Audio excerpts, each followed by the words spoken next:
जय माता दी। मैं आपका सुनू सर। तो आज हम क्वेश्चन ऐसा देखने जा रहे हैं जो आपके एग्जाम में आए थे। तो देखिए ये क्वेश्चन को कैसे हम लोग बनाएंगे। 4 सदस्य की औसत आयु, 4 सदस्य की औसत है। ये क्या है जी? औसत है। ठीक है। पांचवें सदस्य यानी पांचवा सदस्य है। पांचवा सदस्य औसत नहीं है, खाली पांचवा सदस्य है। पांचवा नंबर पर जो है सदस्य की आयु की एक की 2/3 गुनी है। अगर ये 1 है तो इसका जो मान होगा ना, इसका 2/3 यानी इसमें 2 से 2/3 से गुना कीजिएगा तो ये हो जाएगा। तो ये आपका हो गया 2/3।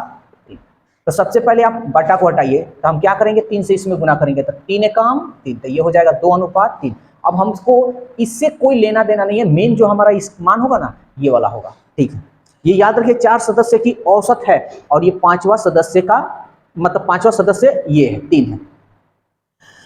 तो कह रहा है कि यदि सभी सदस्यों का औसत आयु 33 है। आप जानते हैं यानी औसत पहले हम यहां लिख देते हैं, उसके बाद बताते हैं। 33 है। आप अच्छी तरह जानते हैं कि अगर कुल योग अगर बताना हो तो जितनी संख्या होती है औसत में अगर गुना कर देते तो कुल योग निकल जाता है। तो चलिए कुल योग निकालते हैं। तो 5 3 15, 5 3 15 और 1 16, योग आपका कितना आ गया जी?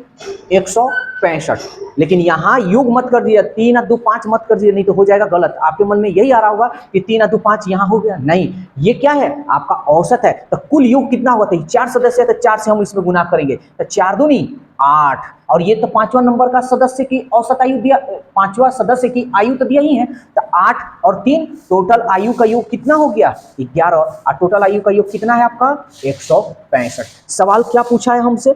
सवाल पूछा है तो पांचवा सदस्य की आयु क्या है? ये पांचवा नंबर का है। ठीक है, यानी पांचवा जो सदस्य है ना उसकी केवल आयु दिया है, औसत नहीं है। ये वाला हमारा औसत था, इसलिए हम 4 से यहां गुना किए। तो हमको पांचवा सदस्य की आयु बताना, तो पांचवा सदस्य की आयु क्या है? अनुपात 3। चलिए सॉल्व करते हैं कि 11 एकम 11, 5 बचा 11 25 55 और 3 में 5 15 से करेंगे 15 3 45। तब पांचवा सदस्य की जो औसत आयु है कितनी है? 45 वर्ष।